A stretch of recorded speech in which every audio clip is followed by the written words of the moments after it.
రాష్ట్రంలో కొత్తగా 3,00,000 మందికి ఎన్టీఆర్ భరోసా పెన్షన్లు అందనున్నాయి. సెప్టెంబర్లో తొలి వారంలో ప్రభుత్వం నుంచి ప్రకటన వెలువడే అవకాశం ఉంది.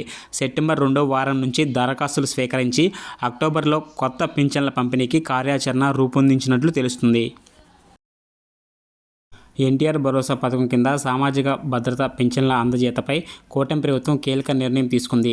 వితంతువులు, వృద్ధులకు ప్రాధాన్యత ఇస్తూ కొత్తగా 3,00,000 మందికి పింఛన్లు ఇవ్వాలని నిర్ణయించింది.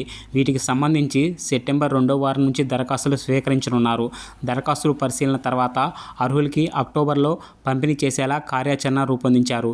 దీనిపై వారం రోజులుగా సిర్ప్ అధికారులు కసరత్తు చేస్తున్నారు. సెప్టెంబర్ తొలి వారంలో దీనిపై ప్రభుత్వం నుంచి ప్రకటన వెలువడే అవకాశం ఉంది.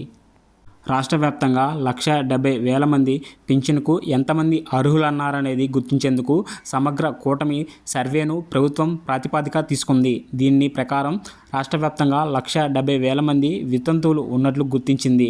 వీరి వివరాలను 6 అంచెల నిబంధనతో తనిఖీ చేయనుంది. తుదిగా 1,50,000 మంది అర్హులు ఉన్నట్లుగా ప్రాథమిక అంచనాకొచ్చింది. దరఖాస్తు స్వీకరించిన తర్వాత వాటిని మరోసారి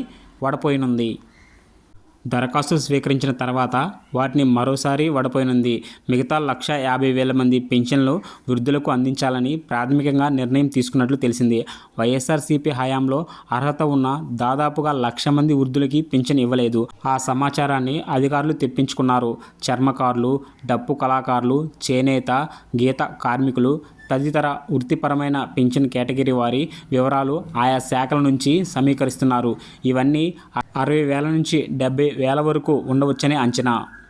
విడతల వారీగా పింఛన్లు దరఖాస్తుల స్వీకరణ అనంతరం వివిధ కేటగిరీలకు ఎంపికయ్యే అర్హుల సంఖ్యకు అనుగుణంగా వీరికి పెన్షన్ మంజూరు చేసే అవకాశాలు ఉన్నాయని అధికార వర్గాలు పేర్కొంటున్నాయి.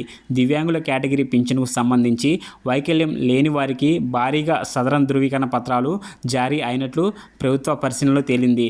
వారి అర్హతను ఎలా నిర్ధారించాలనే దానిపై అధికారులు కసరత్తు చేస్తున్నారు. తొలి విడత మంజూరు పోగును మిగతా కేటగిరీల వారికి విడతల వారీగా పింఛన్ల మంజూరు చేయనున్నట్లు తెలిసింది.